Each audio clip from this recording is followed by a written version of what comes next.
아침 묵상할 하나님의 말씀은 요한계시록 8장 1절에서 13절까지 말씀입니다. 인으로 봉해진 두루마리를 마지막 7번째 그 인을 뗄 때에 나타나는 심판입니다. 7인으로 봉인이 된 두루마리가 모두 벗겨졌다는 것은 이제 본격적인 심판이 곧 시작이 된다는 의미입니다. 오늘 본문 3절 말씀을 보면 또 다른 천사가 와서 제단 곁에 서서 금향로를 가지고 많은 향을 받았으니 이는 모든 성도의 기도와 합하여 보좌 앞 금제단에 드리고자 함이라. 여기에 모든 성도의 기도라는 표현이 나옵니다. 심판하실 하나님께 드려질 아름다운 것에 성도의 기도가 포함이 됩니다. 우리가 계시록이라고 한다면 왠지 두려운 느낌을 듭니다. 고난, 박해, 핍박, 재앙 등과 같은 단어들이 가득하기 때문입니다. 그러나 두려움은 심판을 받을 대상들에게 두려움입니다. 성도들에게는 아름다움, 향기로움과 같은 의미입니다. 물론 핍박과 박해 가운데서 힘든 시간도 있지만 중요한 것은 그 가운데서도 하나님은 성도의 기도를 아름답게 받으신다는 겁니다.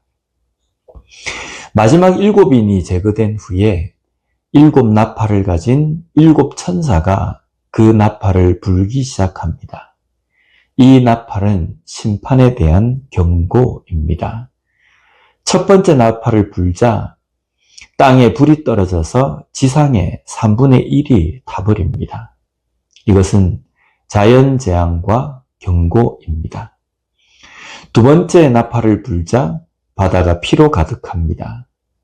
이 두 가지는 자연에 일어나는 마지막의 재앙의 모습입니다.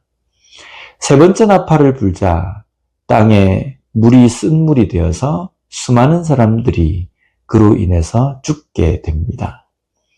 네 번째 나팔을 불자 시간과 계절, 자연의 법칙의 질서의 붕괴와 혼돈이 일어납니다.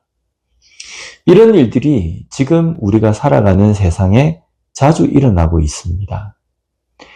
직접 우리가 느끼는 문제도 있지만 아직 우리가 직접적으로 겪지는 않지만 지구상의 어느 곳에서 일어나는 것을 뉴스나 TV를 통해서 목격하기도 합니다. 결론적으로 보면 나팔이 불려지고 있는 때, 그 때가 바로 지금이라는 겁니다. 나팔은 경고입니다. 즉 이것은 마지막 때에 일어날 심판이 아닙니다. 마지막 때임을 알리는 경고의 메시지라는 겁니다. 마가복음 13장 7절 말씀을 보면 난리와 난리의 소문을 들을 때에 두려워하지 말라. 이런 일이 있어야 하되 아직 끝은 아니니라. 끝, 마지막이 이르기 전에 일어날 일들은 징조입니다. 징조가 일어나는 이유는 무엇입니까?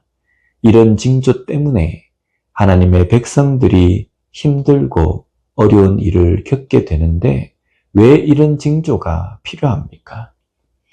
이건 역시 하나님의 사랑입니다. 징조는 힌트와도 같습니다. 답을 알 수 있도록 제공되는 힌트입니다. 하나님은 이런 징조의 힌트를 통해서 답을 깨닫기를 원하십니다. 오늘날 이 시대의 그리스도인들과 아직 하나님을 거부하는 자들이 깨닫고 돌아오기를 원하심 때문입니다. 두루마리를 봉한 인도 한꺼번에 7인과 7 나팔이 떼지고 부러지는 것이 아닙니다. 하나하나 인이 떼어지고 나팔이 부러집니다. 이것이 하나님의 은혜입니다. 오늘 이 시대는 몇 번째 인이 떼어졌을까요? 몇 번째 나팔이 불려졌을까요? 몇 번째일까요? 몇 번째일까? 이것을 알아내는 것이 중요하지 않습니다. 지금 이 시대는 예수 그리스도를 통해서 반드시 일어나게 되는 심판을 위한 징조를 보여주시는 시간입니다. 그러기에 우리는 이 시대를 보며 하나님의 뜻을 깨닫고 바른 신앙, 믿음이 무엇인지를 돌아보아야 합니다. 지금 나는 진정한 신앙인으로 살아가고 있는가? 진정한 그리스도인으로 서 있는 삶인가를 돌아보아야 합니다. 오늘 하루 우리에게 보여주시는 징조를 통해서 마지막 때를 알리는 하나님의 메시지를 깨닫는 우리가 되었으면 좋겠습니다. 그리고 마지막 때의 시간을 살아가는 우리가 어떤 믿음으로 살아야 하는지를 제대로 깨닫고 오늘도 믿음 위에 걸어갈 수 있는 우리 모두가 되었으면 좋겠습니다. 기도하겠습니다. 하나님 아버지 감사합니다. 오늘 말씀을 통해서 마지막 때의 징조에 대해서 깨닫게 해주시니 감사합니다. 지금은 과연 몇 번째 인이 떼어졌을까? 지금은 몇 번째 나팔이 불려졌을까? 이것에 관심을 두는 것이 아니라 지금 이 시대는 마지막 때에 우리에게 주시는 징조, 힌트라는 것을 우리가 깨닫고 이 마지막 때의 시간을 어떻게 우리가 살아야 하는지를 제대로 깨닫고 바른 신앙으로 걸어갈 수 있는 우리가 되게 하여 주시옵소서. 예수님 이름으로 기도드립니다. 아멘.